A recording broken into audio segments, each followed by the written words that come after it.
just take a few seconds.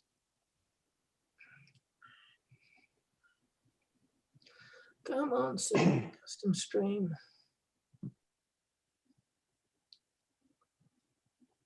All right, I'll get some feedback in a few seconds. Yeah. Right, that's got that. So hopefully, just take a few seconds. Yep, that's all done. Sorry, I just had to check it was all live. Good evening, everyone. Welcome to those watching Easton Parish Council's meeting this evening. What I'll do is I'll just go through. All right. Good evening, everyone. Welcome to those. There's meeting this evening.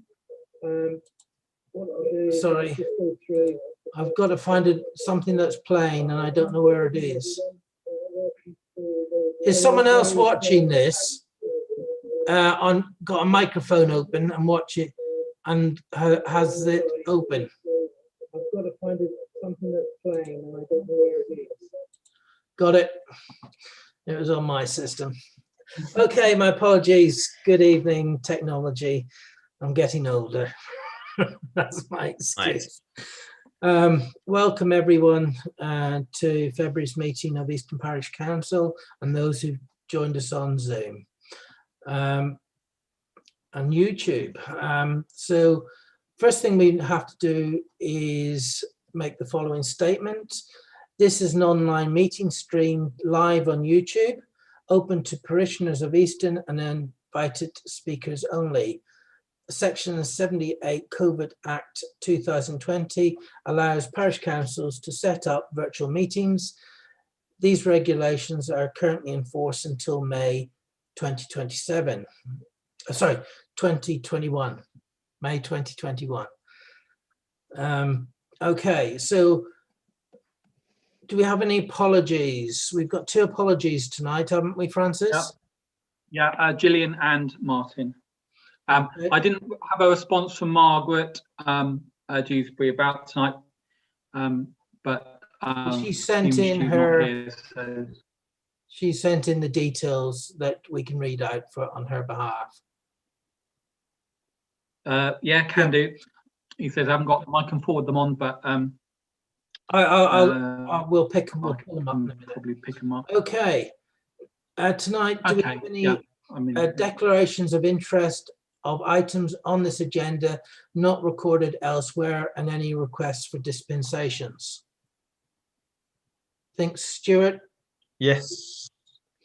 Yeah, you've mentioned. Yeah, you've got non-pecuniary interest as you're an employee of City College Norwich, and there is a planning application in where they're in the process of selling land. Yes. Which is to be developed as a school under 11.1. You'll be speaking as a parishioner and a parish councillor with no regard for your employment. That's correct. Yeah. Yes, okay. That's correct. Yeah. Peter, and, yep. Can I add, I also work there on a 0 hours basis, so would that apply to me as well? Yeah, that's fine. 0 hours. I take it 0 hours is the definite word at the moment. Yeah. Okay. Next thing we need to do is receive and approve minutes of meetings of the 4th of January 2021. Hopefully you've all seen the minutes and had a read through. Yes. Does anyone have any questions, comments, or objections to the minutes? No, I'd like to have a proposer for the minutes. Propose. A seconder, please. I'll second. Oh, everybody there.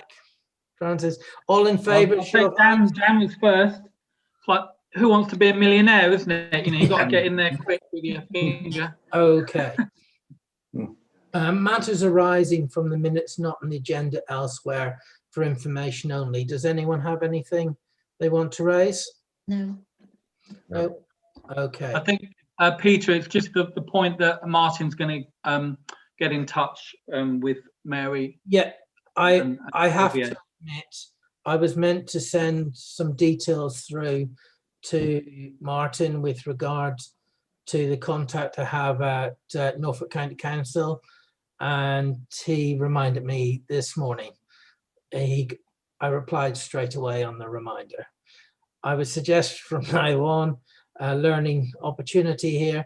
If I promise to do something, I haven't done it within a couple of days, please give me a reminder straight away, because after a meeting, there's a lot going on. So would appreciate it. Okay, Peter, we'll just put that on the agenda for next meeting, get the feedback that Martin. Yeah, that'd be good. Okay, so we would normally go into this session for adjournment for public consultation, but we've had no members of the public want to speak. So I'll move on from there to an update by myself on the sale of land for Deerham Road housing development. I'm pleased to say that all parties have now signed the Section 106, and that as of tomorrow, I have been assured that it will be posted as an approved planning application on the South Norfolk website. We then go through a 6-week period before it is a satisfactory planning application, and then we go forward from there to get paid and so on it. So we've got progress now. So we'll be talking later on in closed session, because at the moment the amounts of money we get until there's agreement over some parts cannot be made public. But once all costs and all are worked out, we can make our net receipt public to the village. Is that okay with everyone? Yes. Okay. Is there anyone got any questions at the moment they want to ask in open session? Nope. Okay, moving on from there. An update by myself again on the lead local flood agency response to Persimmons Homes Reserve matters for access, appearance, scale, landscaping and layout following outline planning permission on 2014-2611. Very interesting response from the lead local flood. They've taken on board our comments, and one would have to say they have asked an awful lot more questions with regard to this application. There is concern about parts of this site with regard to potential for flooding, and also how they're going to move water around, and that still needs to be addressed. Ben, you've had a chance to have a look at things. Did you want to say anything that you thought within their comments? Not particularly, no. It's quite interesting how many things they pointed out. But no, nothing really specific of note. Mark, Caton?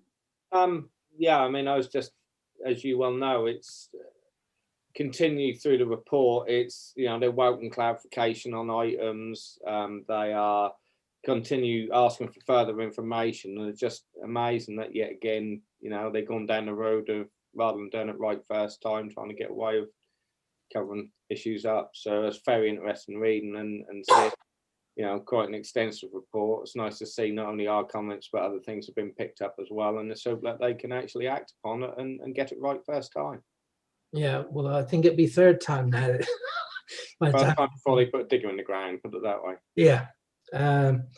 So that's very interesting. I'm not sure what will happen with regard to that. The land sale is still in progress with Persimmons. They haven't, from my understanding, they still haven't signed on the dotted line, but I understand that will happen as soon as all the legals are finalized. That will happen. So Persimmons have just got to get their act together with their planning permission and the reserve matters. Has anyone got any questions about Persimmons at the moment on that? No. I have one other bit of good news, that our report, I think, spurred Persimmons on to relook at their view on shared looped roads, which were not part of any planning guidance, and they have agreed that it is to be removed, and they're putting a road in with a footpath. Highways have picked that up on that and have suggested some improvements that they can make, but they're minor improvements, and we can move that forward. I have written, however, to South Norfolk, given there was a few words within the context of what Highways said, which could have been misleading. So I have brought it to the attention of South Norfolk and reminding them it is their duty to do an EQIA and not rely on the applicant to produce and pay for an EQIA. It is their duty to do that, and giving them the suitable case law to go with that. And it also copied in Norfolk County Council, because with other things coming forward, we want them to be reminded they also have a duty under the public sector equality duty to actually do things correctly. So we move. Anyone want to add anything into that? No? Okay. We move on from there, and we'll want to look at, for resolution, to adopt the Armed Services Covenant Pledge. So what I'm going to do is I'm going to bring up the pledge, the document, and that we'll look at, and I want to see if we can get your views on it. Hopefully you've all got my screen. Yeah. Okay. What we're saying is this is for you to discuss, and so I'm just reading out the wording. We, the undersigned, commit to honour the Armed Forces Covenant and support the Armed Forces community. We recognise the value serving personnel, both regular and reservists, veterans and military families, contribute to our business and our country. At this point, I just, as you all know, and I'll remind you, I am an ex-war veteran myself, having served in the military, and was discharged due to military injuries.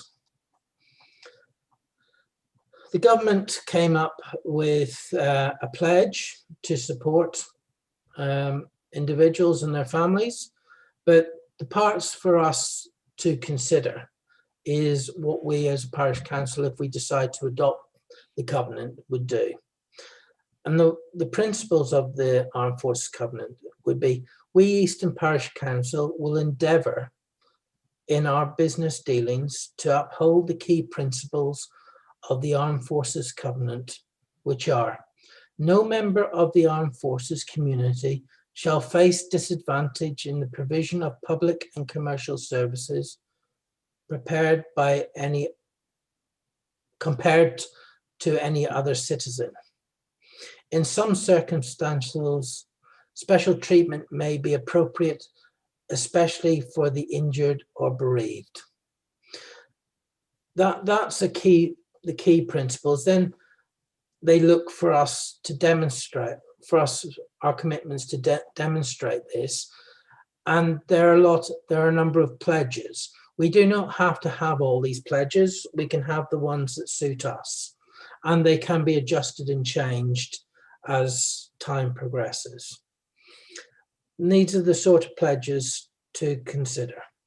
Appoint an armed forces champion to promote support for the armed forces community. Promote the fact that we are an armed forces friendly council, to our members and wider public, celebrating the work of the armed forces and encouraging positive interaction between them and members of the public.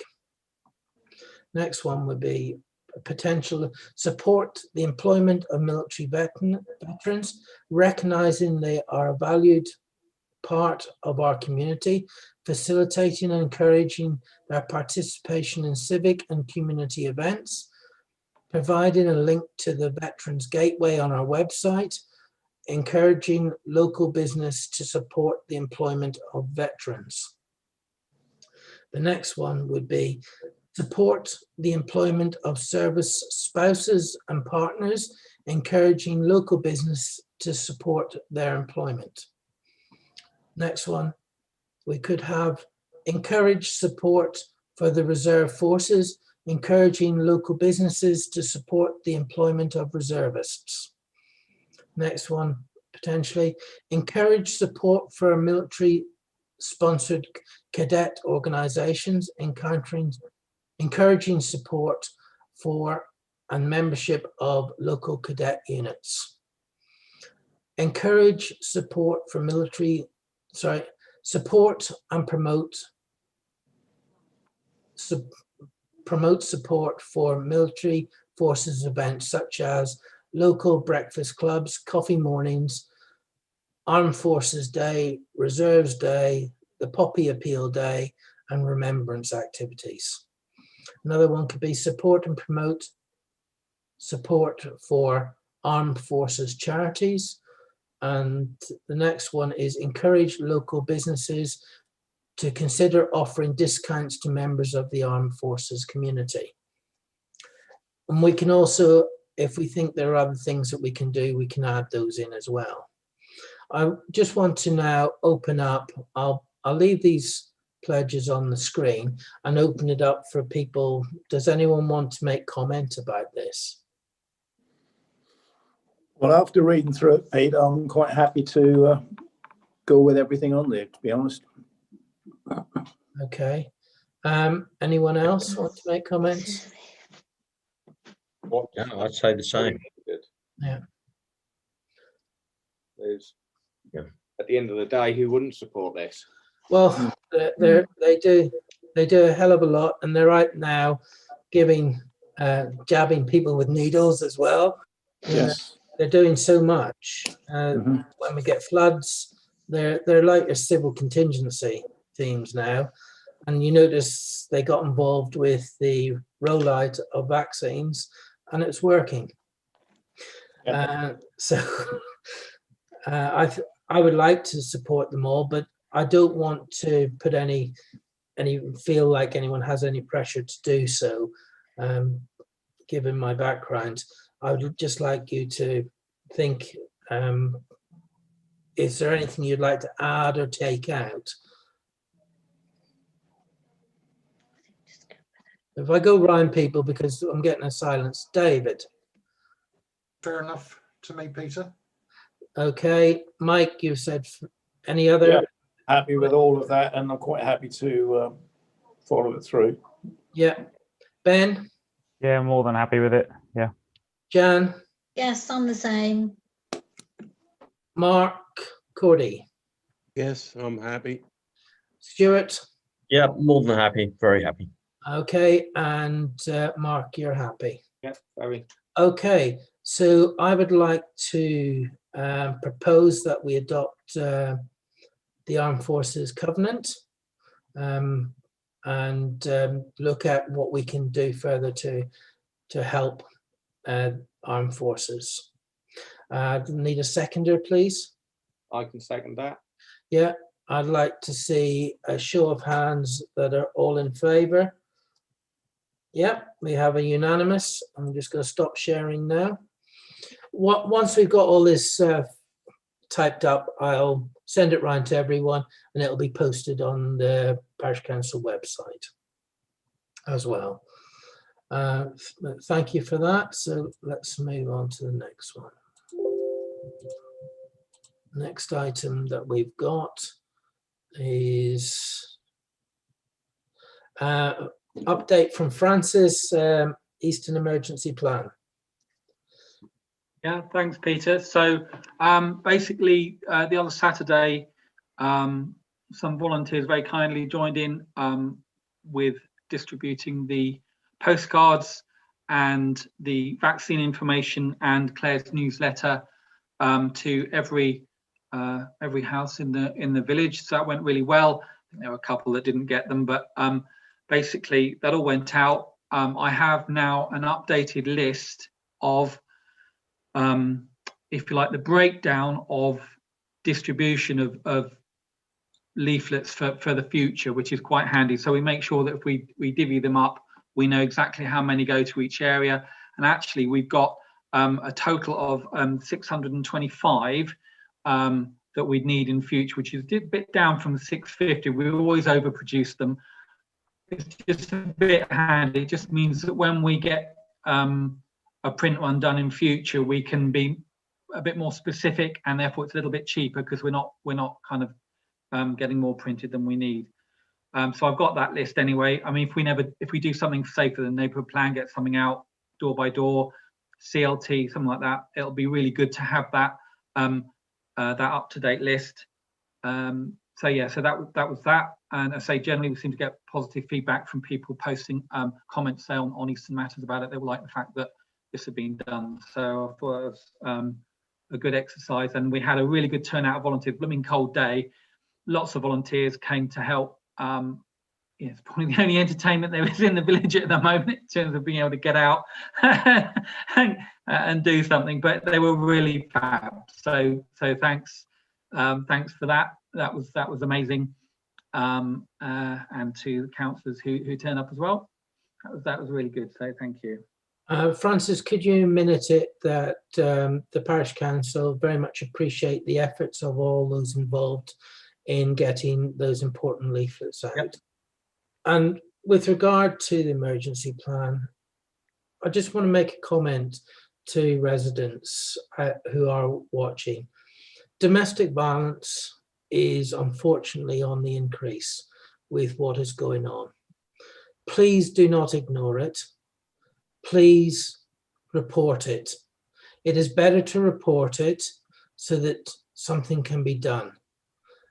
Don't turn your back on domestic violence, please. Certainly not at this time. We wouldn't turn our back if a child was in distress. Please do not turn our back if an adult is in distress. It may be a man, it may be a woman. Domestic violence is just not about women, it's about men as well. All right. Next, moving on to item 10. David, you're going to give us an update on how the CLT is progressing. Yeah, okay, I'll miss out the tiny elements like reading and approve the minutes. First part of it, we were meant to co-opt 3 new board members at the last meeting, but 2 of them had internet problems and couldn't join the meeting. So the remaining guy, Peter Caton, was co-opted and proposed, seconded, and all were in favour, so he's on the board. Okay. We welcomed Rick Martin, the Community Action Norfolk and Eastern Community Housing guy. He introduced himself to the board and gave a short talk regarding his role with Action Norfolk and Eastern Community Housing. He just qualified as a community-led hub leader, apparently.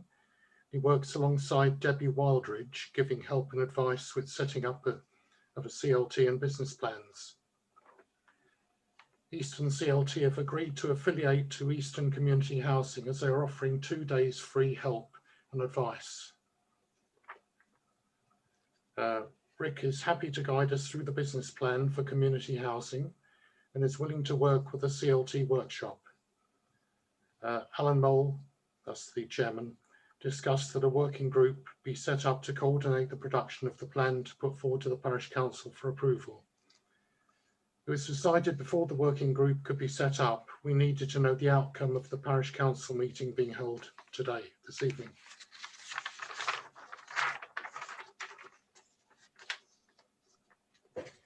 Okay. Then Francis updated us on the Durham Road Durham Road sale and next steps. I'll just read it out. Francis reported his understanding that the 106 agreement for the sale of the land on Dereham Road has been signed by all parties. It is not sure when the parish council will receive the money. We will know more after tonight's parish council meeting.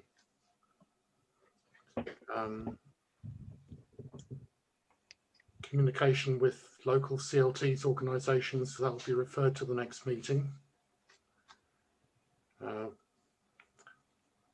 CLT agreed that Francis should be paid for the work he does and that he should submit his hours timesheets at his clerk's hourly rate for checking and approval.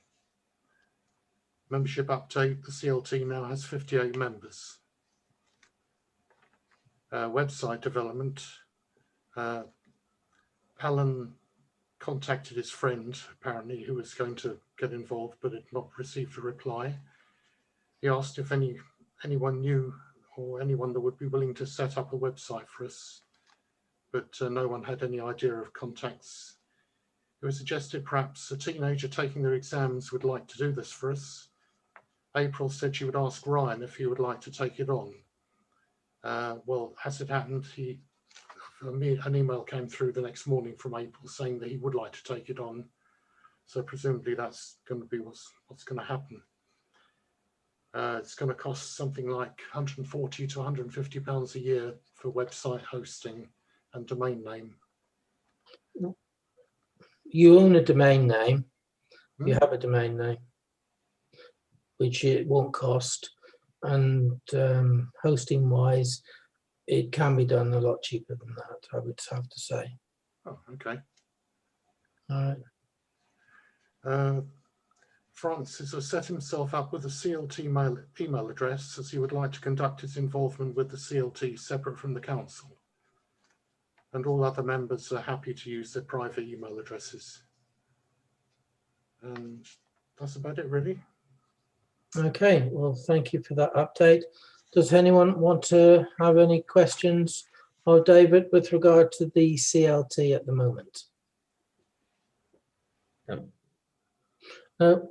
Okay, that's no problems at all. Moving on, we've got planning applications to deal with. The first one is planning application 220/0696 FUL/2020/0110 land to the east of Easton Gymnasium Club, Deer Park House, Bulber Road, Easton, Norfolk. It's the erection of a special educational needs and disabilities SEND school, 170 places, and for children aged between 4 and 19 years old, together with associated hard soft landscaping, including multi-use games area, Jamuga, car, cycle parking, security line fence boundary, enclosures, formation of a new vehicular means of access from Bulber Road, including construction of electricity substation enclosure and part widening of northbound carriageway of Bulber Road to allow to also incorporate pedestrian footway. And that's from Norfolk County Council. What I've tried to do is be helpful from the previous meeting. And what I've done is I've created a document that I would look to share with you and go through and get your views and comments on. Right, so I shall just share this document with you. Hopefully you can all see it. Yes. Yeah. What we've looked at is the East Neighbourhood Plan compliance sheet. We've got application number on it. At the moment, it's sitting as draft for your approval. The first area that we look at is heritage protection, and we believe it complies with that. The new buildings are designed not to dominate the local surroundings and should have no impact on local protected sites. Does anyone want to raise any comments with that? No? No. Okay. So the next one, preserve village feel. We've said yes, compliance. There is no direct negative visual impact on the village setting. So the setting seems fine for what we're doing there. Anyone got any comments on that one? No. Next one is open space management. I believe it complies. This is a secure school setting and as such provides suitable and ample space for recreation as well as providing a rural feel to the site. Does anyone have any comments they want to make on that one? Church of St. Peter, yes, compliance. This development will have no direct or indirect impact on the grade 1 listed Church of St. Peter. Anyone commenting? No.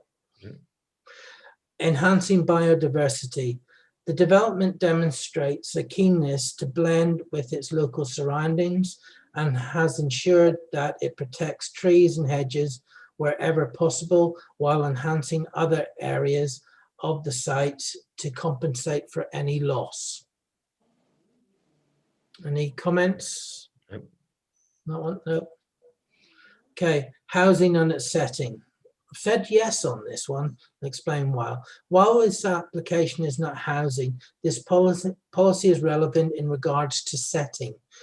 We are satisfied with the current plans for the site layout. Anyone want to raise any comments on that? No. Housing design, not applicable. Housing mix and character, not applicable. Does anyone have any points they want to raise on those? Are they happy that they're not applicable? Next one is privacy of existing homes. We've said yes, it complies. This development will not impact on the privacy of existing homes due to its setback location. New development roads, it complies. The entrance road and parking provision is acceptable. New village centre, yes, a suitable footpath is to be provided from site to the rest of the village. Anyone want to make any comments on that? No? Okay, moving on from there. Traffic impact, no, non-compliance. Further work is required to provide compliance with this policy. We would look for this matter to form a condition as part of any approved planning application. Would you like me to read the actual wording that goes with this policy? Yeah, Francis is nodding, so I'll go down. Traffic impact proposals for housing development of 10 or more dwellings and for new commercial or recreational development. This would be classed as commercial. It's school.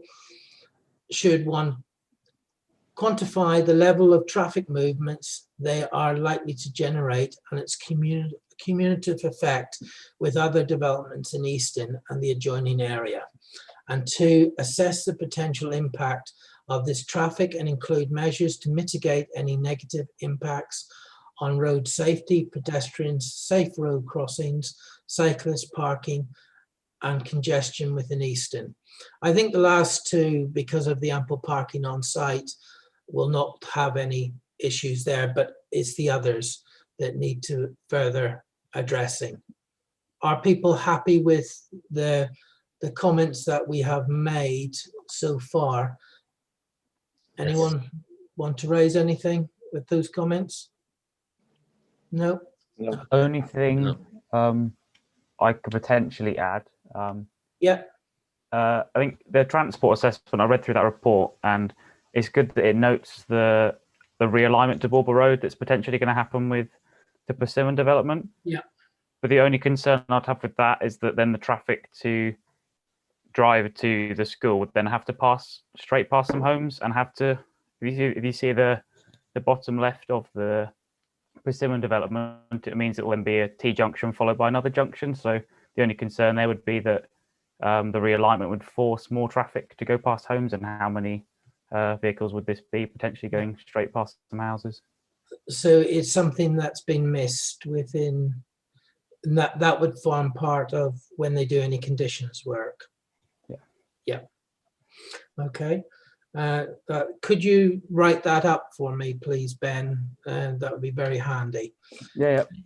Anyone else got any comments on that bit? No. Conductivity and sustainable transport. Again, we put no further work is required to provide compliance with this policy. We will look for this matter to form a condition as part of any approved planning application. Does anyone want to read out policy 13? Francis has nodded again. Okay. Conductivity, policy 13, conductivity and sustainable transport. Where appropriate, all new development should create opportunities to enhance and encourage the use of sustainable transport modes through provision of footpaths, cycleways, and public transport improvements. These will provide access and conductivity to existing areas, and in particular, and importantly, where practical, to the proposed village centre, church, Easton and Notley College, and Longwater Business and Retail Park. I think what we can say is the Longwater Retail Park is being addressed under section 278 under the Persimmons Homes. They're putting in a footpath which will go up to the rest of the footpath around Easton, and then we'll be able to interconnect with the rest of the community. The only one not there is Easton Notley College. Well, I would say that's more Easton Notley College should be doing something there themselves to make it safe for their students to actually walk up that Bulber Road. So there still needs to be, it intermingles with 12, so we need more details because there isn't a provision with regard to cycleways. The only thing I would say about cycleways, it will take up more land and would require the removal of further trees, just to be aware of. Okay, so I think that can be dealt with within the 278 conditioning. Benjamin, sorry, Ben, what would you think of that? Yeah, but nothing to add, but no, I think that sounds right to me. Mark, you're looking very... No, I can't think of anything else to add, to be perfectly honest. Yeah, that's fine. Okay, the final one is small-scale employment opportunities, partial. In the main, this is what I'm putting, we are happy with the design of the site. However, we have concerns that need to be addressed in relation to highway matters, which are intertwined with policy 12 and 13. If approved, we will look for the highway concerns and compliance of this policy to be conditioned as part of any planning approval. Are people happy with that? Do they need me to read out policy 14? Okay, Francis. Oh, Pierre. It's all right. Policy 14, small scale employment opportunities. Proposals for new commercial and office units will be supported subject to the following criteria. Their size and design respect the immediate surroundings in which they are located. They are appropriate to the rural character of the plan area, and they do not have an unacceptable impact on the local environment and the amenities of adjacent residential properties and other land users. So, yeah, I think in the main they've met this. The problem, the area where they're falling down is because they haven't fully addressed policy 12 and 13 is this last one. They do not have, they have to show that they don't have an unacceptable impact. And they've got to be able to show that, and they haven't done that.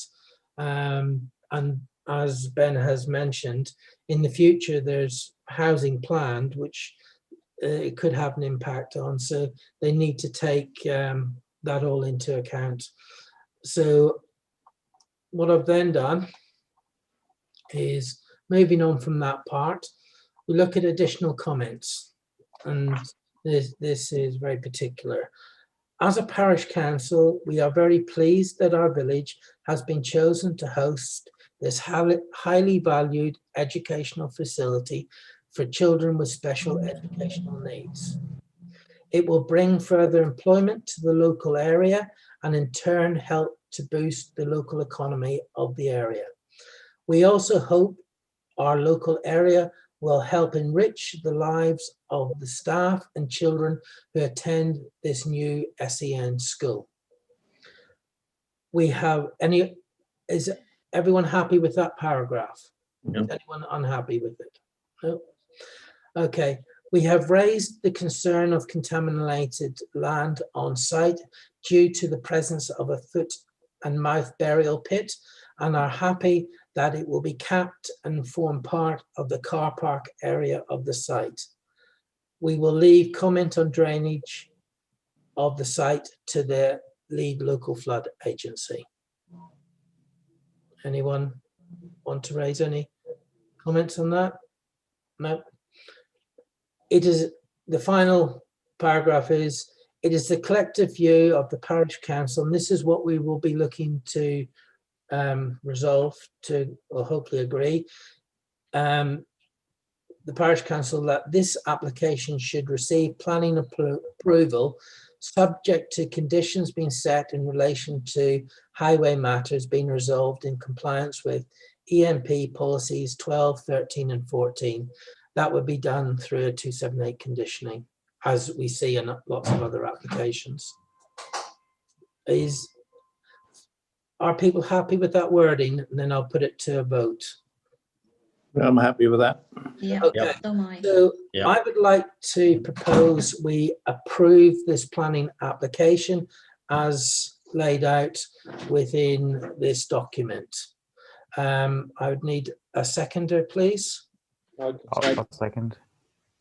All in favour, show of hands, please. It's unanimous. Okay. Francis, I'll send this I'll sign this document and take out draft and send it across to you if you can, then send it on to Norfolk County Council. Yep. Okay, brilliant. I'll just stop sharing this page now. Will we all be copied on that, Peter? Yes, yes. You'll all be copied in on that. Francis, can you arrange everyone to receive a copy of that? Yeah. Okay. Any other planning applications? We have two. One. For one, Francis has got one, and I've right. got another, which is came in separately. It's Okay. not a South Norfolk, it's a Great Norwich Development Plan one. So Francis, do you want to mention? Yeah, so everyone should have received a copy of this. So this is the land west of One Keeper's Cottage, Hall Road, Easton Norfolk, by Mr. R. Cooper. So that reference is 20, it's variation of condition 2 of planning permission 2020/1710. So this one has now been given an updated reference of 2021 stroke 0150. And basically it's just whether everybody is happy with the changes that have been made. We've got the diagrams that have come through, which you would have been able to get from the South Norfolk website. And just in reference to 1710, which we put in on 7th of October, we had a few comments to make about that particular application, principally around the trees and hedgerows to make sure that those weren't being affected by this development. And secondly, that any issues, increased risk of flooding, etc., were taken into account and would be dealt with We were just concerned about that, and that related back to the previous planning approval given in 2019/0457. So you can see that there are lots of applications going all the way back on this one. But we did have a concern that no work should be completed until full details of the means of surface water drainage have been completed and approved. So I don't know what people's view is on the diagrams that were presented as part of the latest application, whether they're happy with that. Well, they're really just added a porch, but I mean, they're sort of well into the building of it now, so I presume everything else has been resolved. I haven't seen the full amount of the drainage has been fully dealt with, but I would say The roof timbers are up. I believe that's for the workshop, isn't it? That the roof timbers are on. I don't think they've started on the house. Yeah. that's the workshop, is it? Yes. They're working at the moment. I would personally, I feel that we should approve subject to the comments that we have made in the past. I still stand. And we don't need to reiterate the comments. The planning officer will know those comments and should refer back to them, unless you feel you want to write up the comments again. I just feel that there's a need to approve subject to the comments that we have already made in relation to this application. No, I'm happy with just approving as it is. Yep. So would anyone like to bring this one forward for approval? I'll approve, yeah. All right, so you're submitting, okay. I'll second, and all in favour, show of hands, please. Okay, unanimous, approve, subject to. Okay, Francis, you've got the wording that you need to use for that? Yeah, that's fine, Peter, and I'd say I'll just Okay. refer back to the previous application on that. Okay, we have now had in, from the Greater Norwich Development Plan, a Reg 19 statement, which means that they're wanting to take the local plan forward to the next level to get it approved. We have, by our next meeting, to make a decision on what response we want to give. I would say we want to give a response as a community, as a parish council, but also we should be encouraging people to give individual responses, because there are a number of areas of concern. They have identified EAS1 for a further 90, I think it's 80 or 90 houses, which is in the land which is actually going to be built on as a school. The last thing we want to do is have them allow this extra allocation to be spread out among what is left of the land for building, because all that will do is create more houses and get another situation of overcrowding of housing within an area. And also, we also have to be very mindful of the way that they're trying to deal with the showground and push in more activities to the showground. So we need to think about very carefully the wording that has been placed in there. I have tried to raise it with the Great Norwich Development Board, but they said our opportunity to do anything over it is at this consultation stage, because it has potentially large impact for traffic around the showground area. It's bad enough that with all the things that go on, but it could be almost on a daily basis and every weekend with some of the activities, because they also want to bring retail onto the site as well, which is a concern, because we have a viable retail park just over the A47. We don't need another one. So we want to look carefully. So what I'll do is I'll send out a link to everyone, and I would suggest that you have a look at the document and decide what you feel, the comments you want to make towards it. And if you want to hold an extra meeting to discuss it, because it is very important, because this document shapes the future of our area for generations to come. All right, so we have to make sure we have a say in it, unlike in the past when we didn't get a say in EAS1. We want to make sure that we have a proper say within this. Yes, Francis. Peter, when do we have to submit that? Middle of next month. Okay. So we can have our next meeting, and then. Yeah, that's fine then. Yeah, we'll put it on the agenda. Yep. Okay. Has anyone got any comments or questions they want to ask at the moment with regard to it? No. All right. Moving on from that one, there's no adjournment for public consultation. We'll move straight on to finance and governance matters. I hand over to the chairman of the finance and governance.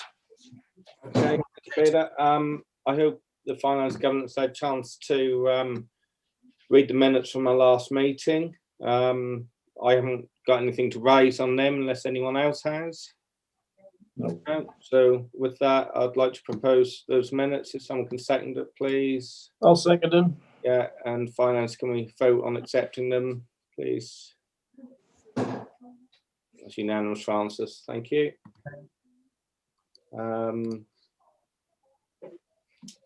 Okay, need to discuss the SAMS 2 machines. As you all know, I've been dealing with these since I brought into the village. Unfortunately, my change of circumstances means I can no longer continue with that. They haven't been deployed since last April and are stored here at mine. The short story of it is we're looking for a volunteer to take them on to continue their deployment on a monthly basis around the village.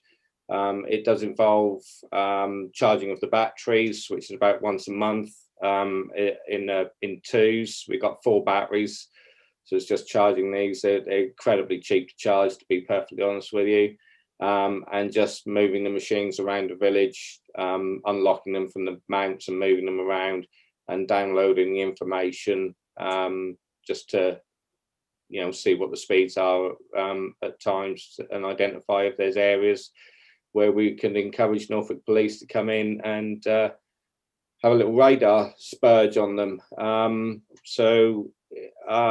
would also like just to add, I don't see this as a clerk's role for the SAMS machines. The clerk has more than enough on his plate with regards to everything else which is going on in and around the village and with the CLT and things like that. This has always been a councillor's responsibility to move them around. So as I say, if we would look for a volunteer to continue with their deployment in the village. And I take it full training will be given.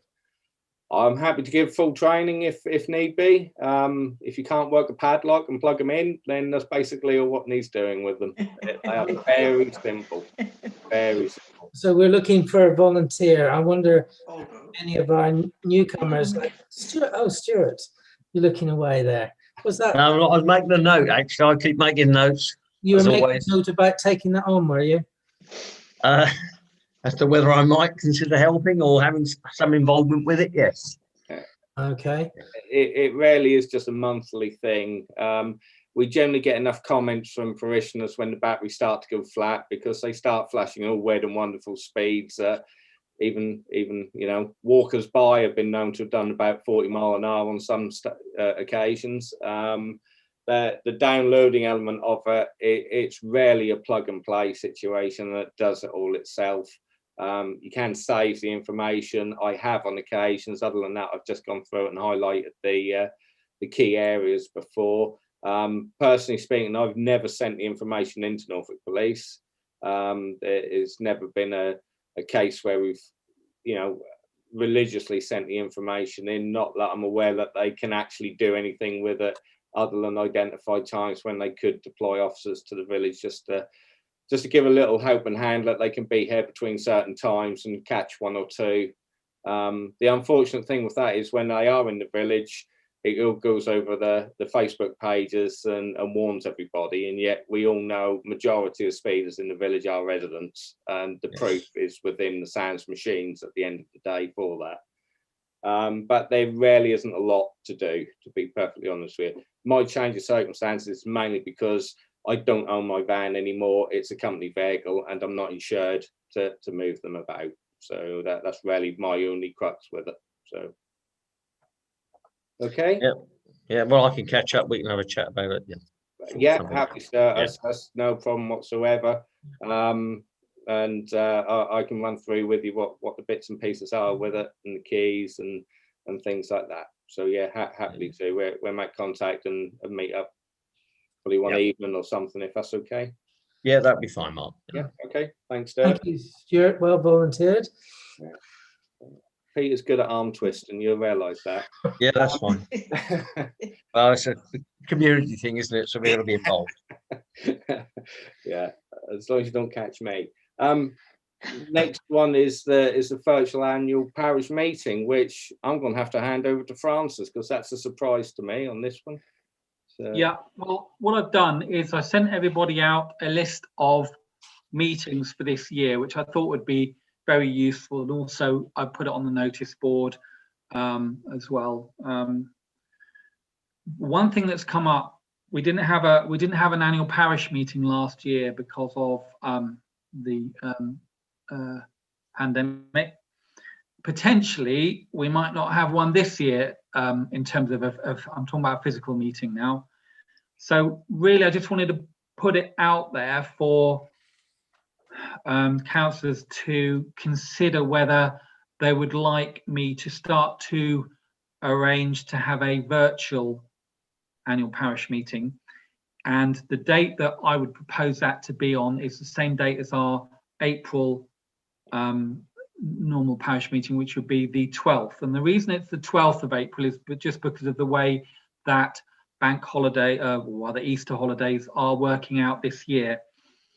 But it's one of those things, I don't want to kind of leave it too late, otherwise it all gets into a panic. So I'd rather see if everyone's happy with that idea and then put, just basically make contact with various organisations, bearing in mind as well that some of those organisations may not have met for some considerable time. So that's Mark, that's why I wanted that on the agenda this month rather than sort of like leave it to next month. And I say then it all just becomes a bit too rushed to sort out. I have to be honest, I think that's a really good idea, because some of these organisations, when we do start getting back up and running, may need some support in doing so. I think it's something that we should be looking at and encouraging over time. And hopefully with the vaccine rollouts, we will be by late spring, early summer, getting back to hopefully a sense of normality. If things go well, you know, that would be what we would hope. So yeah, Francis, as far as I'm concerned, please do. Has anyone got any objections to that? No. No. I've got no objections. I think we need to go out to all the organisations in the village and get their opinion of it. Yeah. You know, if the uptake is that, you know, we've got a good number who want to, then that's absolutely fine. Let's get it into the April time slot. If there aren't many, then well, what's the need to hear from one organisation when that could be brought into the parish council meeting, really? Yeah. I agree with that. It's just one of the troubles is it's a legal thing where you have to keep them slightly separate, but you know, we are in unusual times as well. Yes, we live in very unusual times. Okay, so Francis, we leave that for you to get on with. That's fine. What I'll do is I'll update next month on what sort of response that I've received from various organisations that we've had in the past attending. Yeah, good.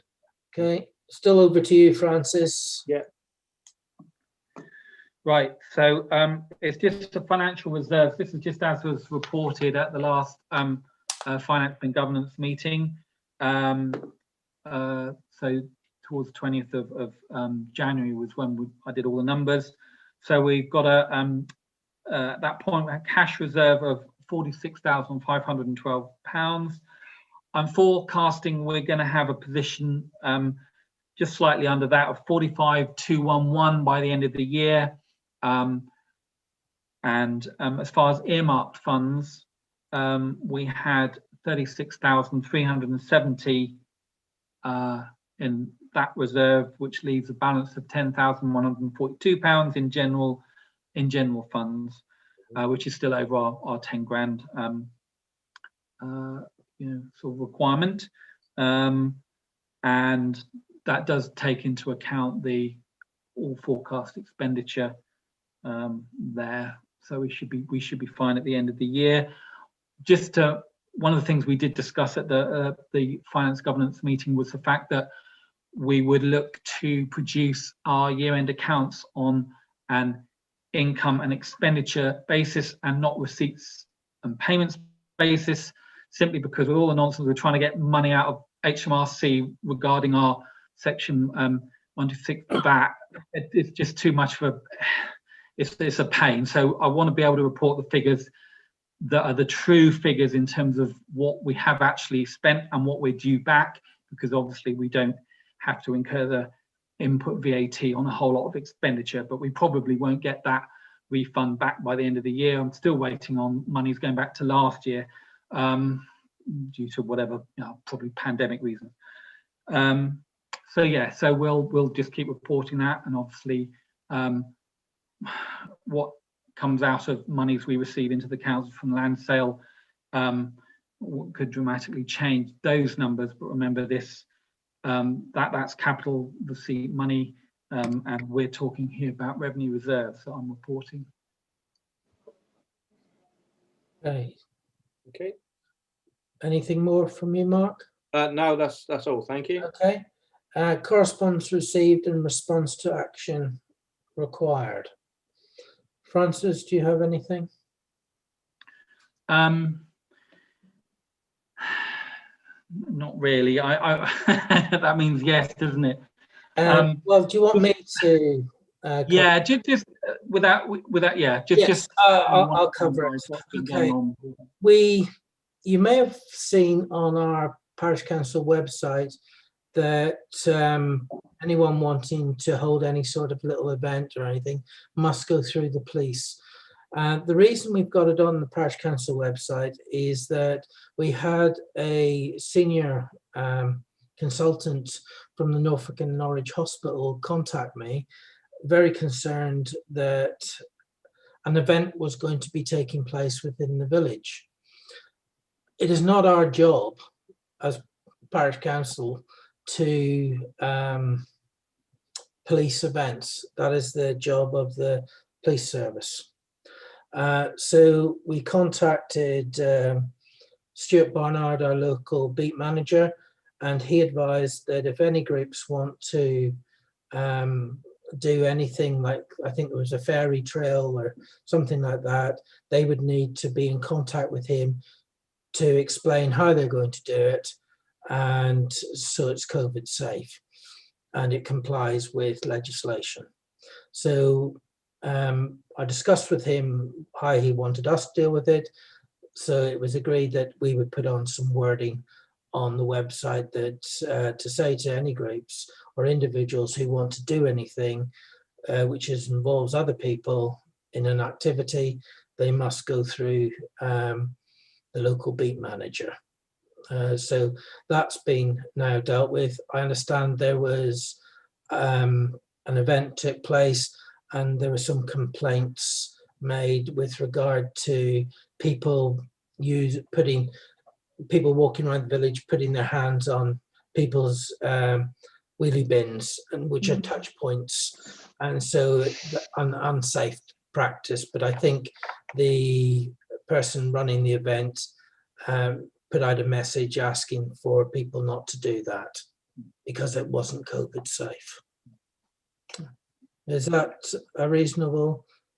I think that's very fair, Peter. And just to add to that, for instance, when we had our event, we call it event or activity of handing out the postcards and newsletters, obviously we had a number of people congregating, although it was a safe distance, in the car park, in the village hall car park. So anyone living down the close edge on the house close, they could have looked out their window and suddenly they see, I don't know, we had over 15, how many would you say, 15, 20 people there?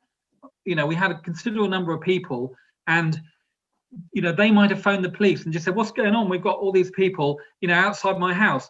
So I went and verified, I let Stu Barnard know that we were going to do that event. And I think this is the problem at the moment, is that it is a matter of everyone needs to be so careful and aware of what other residents in Easton may think of something that might seem to be a very kind of simple and if you like, a good event to take place. But you've just got to be so careful of everyone, and we do have to, and that's the reason that we put that notice on the website. Any activity, people just need to be aware of others and what that means, and get the police to basically agree it so that they're aware, and then we know we're having something that is approved, and we can say that to any residents who might have fears. So I think the whole incident, I think we're clear on that now, and I think the incident is being resolved. Yeah, I think, but it's all sorted. Okay, so does anyone have any questions in relation to that? Are they happy with the actions taken? Okay, silence. All right, any other correspondence that needs to be dealt with, Francis? I haven't got anything that I want to add, Peter, no. Okay, the next thing is item 15, which I have to read out before we and vote on in public session, and then we'll go into private session. That's if it's agreed. Exclusion of the press and public under the Public Bodies Administration to Meetings Act 1960 during consideration of the following agenda item for resolution: to exclude the press and public from the meeting under Section 1 of the Public Bodies Admission to Meetings Act 1960, because publicity would be prejudicial to the public interest, given the sensitive nature of the business to be discussed. The business that is to be discussed is the next steps following agreement of the Section 106 by all parties, re land north of Derham Road, Easton Parish Council, South Norfolk Council, the trustees of the Rampton Trust, and Orbit Homes 2020 Limited. So I would like to put forward this resolution that we go into a private session and exclude the public and press from our meeting. I need a seconder, please. I'll second. Second it. All in favour? Show of hands. Okay.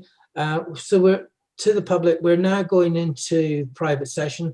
Thank you very much for listening to us tonight. If you have any questions over what's been discussed, please contact our parish clerk. He'll be more than willing to help you. Okay. Good night to you all.